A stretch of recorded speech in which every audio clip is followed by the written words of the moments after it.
Live in holiness. Yung kabanalan. Paano ba yung kabanalan? Mga kapatid, halimbawa, gagawa ka ng mabuti, isasakripisyo mo yung buhay mo para sa kabutihan ng kapwa mo. Ganun talaga eh. Ha? Yun yung may kalakip na kabanalan. Gagawa ka ng mabuti, isasakripisyo mo yung buhay mo sa ikabubuti ng iyong kapwa. Mga kapatid, ha? Sapagkat dapat mamuhay tayo ng may kabanalan. Sapagkat ang Diyos natin banal. Sabi daw sa 1 Peter 1:15 and 16. Ha, kapatid?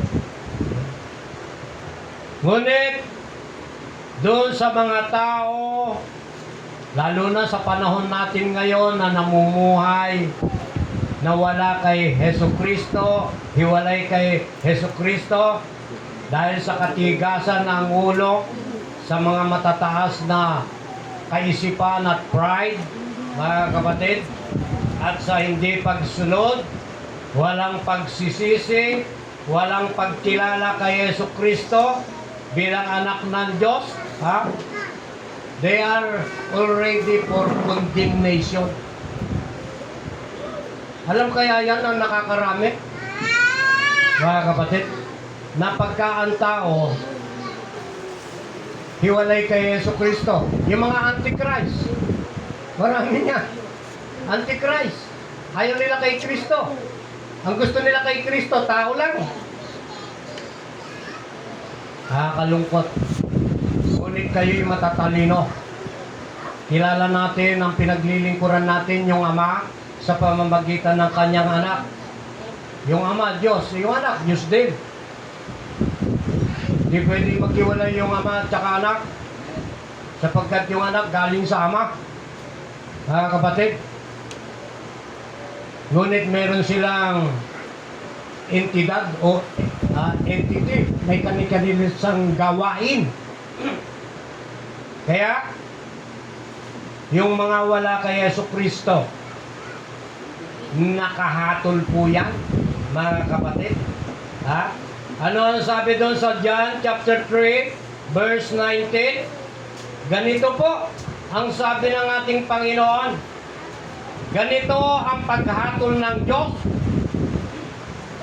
na parito sa sanlibutan ng ilaw, ngunit inibig pa ng mga tao ang dilim kaysa liwanag, sapagkat ang kanilang mga gawain ay masasama. Ay hindi mo kilalanin yung anak ng Diyos, gawain masasama yun. Ha? Yung hindi mo kilalanin si Yesu Kristo as Son of God, as God manifest in the flesh, sabi doon sa 1 Timothy 3 verse 16, ay maggawain masasama yun. Maliban doon, yung ginagawa mo pang masama sa itinuturo mong mga salita na nagmumula sa iyo, hindi mula sa Diyos, gawaing masama yun. Huwag nating pilipitin yung salita ng Diyos. Dapat itutuwid, itatama. Amen? Kaya sabi po roon, kinasusuklaman ng mga gumagawa ng masama ang ilaw. Ang ilaw. Ayaw nila kay Kristo, Jesus. Kinasusuklaman nila. Mabanggit na anak ng Diyos, Diyos nagkataong tao, kinasusuklaman.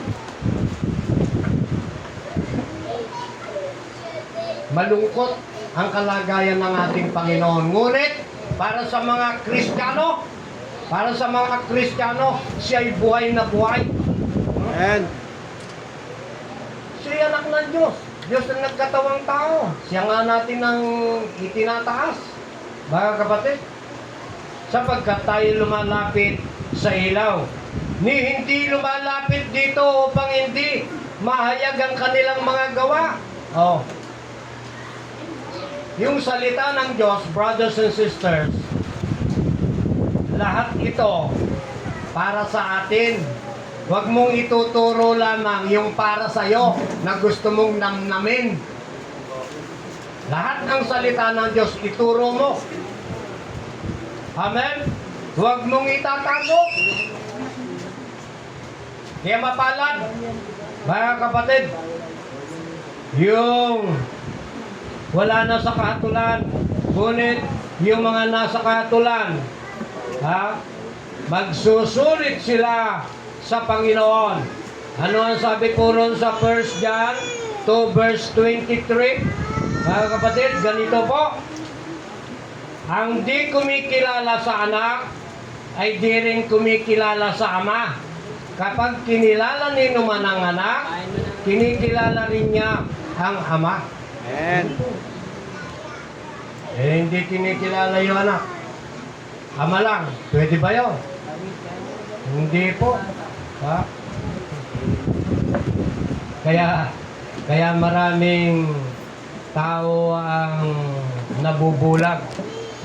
They rejected Christ as Son of God. They rejected. Believe in their religion, mga kapatid. They rejected the Word of God. Time to meet. Ayaw nila sa salita ng Diyos at ang gusto nila, yung meet, M-Y-T-H means alamat. Marami yan eh. Yung alamat ang gustong pag-usapan, pero yung salita ng Diyos ayaw. Sapagkat yung salita ng Diyos, pagka kanilang napakinggan, masakit. Eh, yun ang babago eh. Yung salita ng Diyos na yun na masakit. Para mabago tayo, para sumunod tayo. Para maging anak tayo ng Diyos. Kung susunod tayo. Amen? At inire-reject nila yung light, yung liwanag. Because they love darkness. Mas gusto nila yung dilim. Yung dilim, yung paggawa ng masama. Ayaw nila sa paggawa ng mabuti. Ayaw nila ng liwanag. Mga kapatid, ayaw nila. Kaya, sabi nga, no one can hide from the eyes of the Lord. Pwede tayo na magtago sa kapatid natin. Ngunit sa Diyos, hindi tayo makakapagtago ng ating mga kasalanan. No one can hide from the eyes of the Lord. Sabi dun sa Hebrew 4 verse 13. Kitang-kita niya.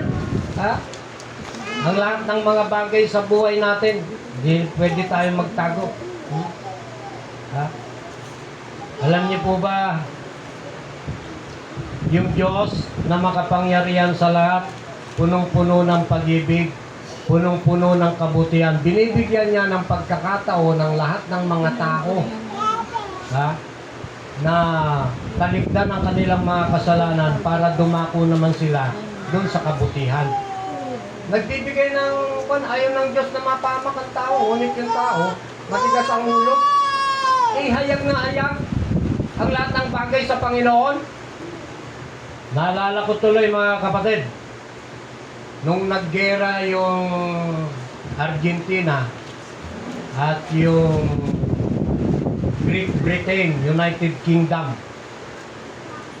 Yung Argentina, may malaking isla doon ng Great Britain, United Kingdom. Yung Falkland. Ay kinukuha ng Argentina, parang yung atin, gustong kunin. Ng mga Chinese. Hindi pwede yan. Hindi pwede. Atin yan eh. Papayag pa tayo. Kinukuha ng Argentina yung Falkland. Hindi pumayag yung United Kingdom. Yung Great Britain. Naggera ngayon sila. Ginera. Ngayon doon sa Falkland, naggera sila.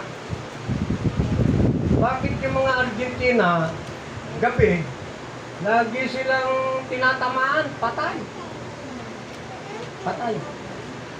Noon lumabas yung night vision goggles ng mga British. Ay di kita yung mga kaaway, babarilin, patay. Lahat, patay. Hindi sila makapagtago. Yung Diyos pa natin na nasa langit, gagamit pa ng night vision goggles? Hindi. Alam niya lahat. Yung nilalaman ng puso natin, isip natin, alam eh. Kaya kailangan tapat tayong maglilingkod sa Panginoon. Amen? Kaya yung nga po, sapagkat wala tayo na sa